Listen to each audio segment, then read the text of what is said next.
નમસ્કાર, આપ જોઈ રહ્યા છો 9K ન્યૂઝ ગુજરાત। વડાપ્રધાન નરેન્દ્રભાઈ મોદીના સૂત્ર એક પેડ માં કે નામ અભિયાન 2025 અંતર્ગત વૃક્ષારોપણ કાર્યક્રમ યોજાયો।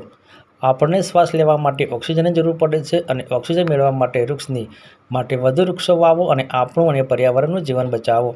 વિહારિયા હનુમાન દાદાના મંદિરે વૃક્ષારોપણ કાર્યક્રમ યોજાઈ ગયો। 70મો વન મહોત્સવ 2025 માણસા તાલુકા કક્ષાનો વૃક્ષારોપણનો કાર્યક્રમ વિહાર ગામે યોજાયો। 70મો વન મહોત્સવ 2025 માણસા તાલુકા કક્ષાનો વૃક્ષારોપણનો કાર્યક્રમ માણસા ધારાસભ્ય જે.એસ. પટેલની વિશેષ ઉપસ્થિતિમાં યોજાઈ ગયો। માણસા તાલુકાના વિહાર ગામે આવેલા વિહારિયા હનુમાન દાદાના મંદિરે 70મો વન મહોત્સવ 2025 માણસા તાલુકા કક્ષાનો વૃક્ષારોપણનો કાર્યક્રમનું આયોજન કરવામાં આવ્યું હતું। માણસા ધારાસભ્ય જે.એસ. પટેલ, માણસા તાલુકા પંચાયત પ્રમુખ doctor Priyankaben Patel, range forest officer S G. Chaudhary, Vihariya Hanuman દાદાના મહંતશ્રી, વિહાર ગામના સરપંચશ્રી, ફોરેસ્ટ વિભાગના સ્ટાફગણ સહિત આજુબાજુ ગામના સરપંચશ્રીઓ તેમજ ખૂબ મોટી સંખ્યામાં લોકોની ઉપસ્થિતિમાં કાર્યક્રમ યોજાઈ ગયો। કાર્યક્રમમાં ઉપસ્થિત ધારાસભ્ય જે.એસ. પટેલ સહિત મહેમાનશ્રીઓને તુલસીનો ક્યારો આપી સન્માન કરવામાં આવ્યું। ત્યારબાદ વિહારિયા હનુમાન દાદાના મંદિરેમાં વિવિધ વૃક્ષો રોપવામાં આવ્યા।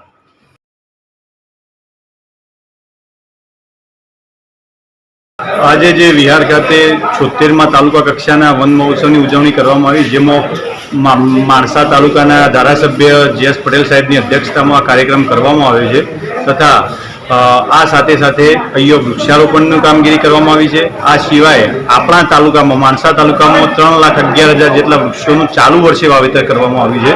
એમાં 1,60,000 જેવા વૃક્ષો ખેડૂત દ્વારા વાવેતર કરવામાં આવ્યું છે તથા દરેક લોકોને એક પેડ માં કે નામ અંતર્ગત બધા જ વૃક્ષો વાવે તે માટે લોકોને આહવાન કરવામાં આવ્યું છે અને લોકો અને વન વિભાગ સાથે મળીને કામ કરે એ માટે દરેકને અપીલ કરવામાં આવી છે।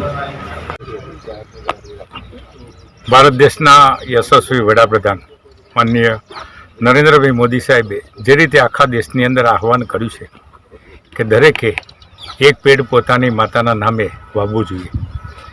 એક પેડ માં કે નામ આ કાર્યક્રમ આખા દેશની અંદર એક સુંદર કાર્યક્રમ થઈ રહ્યો છે। ત્યારે માણસા તાલુકાનો વન મહોત્સવ વિહાર મુકામે હનુમાનજી દાદાના મંદિરના કેમ્પસની અંદર જ્યારે ઉજવાઈ રહ્યો છે ત્યારે આજે ખૂબ મોટી સંખ્યામાં આ કેમ્પસની અંદર પણ ઝાડો રોપાઈ રહ્યા છે। ગામના સરપંચશ્રી, તાલુકા પંચાયત પ્રમુખ બેન શ્રી પ્રિયંકાબેન, સૌ તાલુકા ડેલિગેટ સંગઠનના સૌ આગેવાનો અને સૌ મોટી સંખ્યામાં વિશાળ સંખ્યામાં ગ્રામજનો પણ ઉપસ્થિત રહ્યા અને આ સુંદર કાર્યક્રમનું આયોજન થયું। અને આજે પણ આપ જોઈ શકો છો કે આખા માણસા તાલુકાની અંદર 3,11,000 વૃક્ષોનું વાવેતર થઈ રહ્યું છે। એમાં 1,60,000 વૃક્ષો તો ફક્ત ખેડૂતોએ જાતે વાવ્યા છે અને 1,51,000 જેવા વૃક્ષો વન વિભાગ દ્વારા વાવવામાં આવી રહ્યા છે અને ખૂબ સારી રીતે પ્રજાનો પણ પ્રતિસાદ છે અને સૌએ પણ મન બનાવ્યું છે કે ગામે ગામ વૃક્ષારોપણ કરવું અને દરેક ગામ ગ્રીન થાય।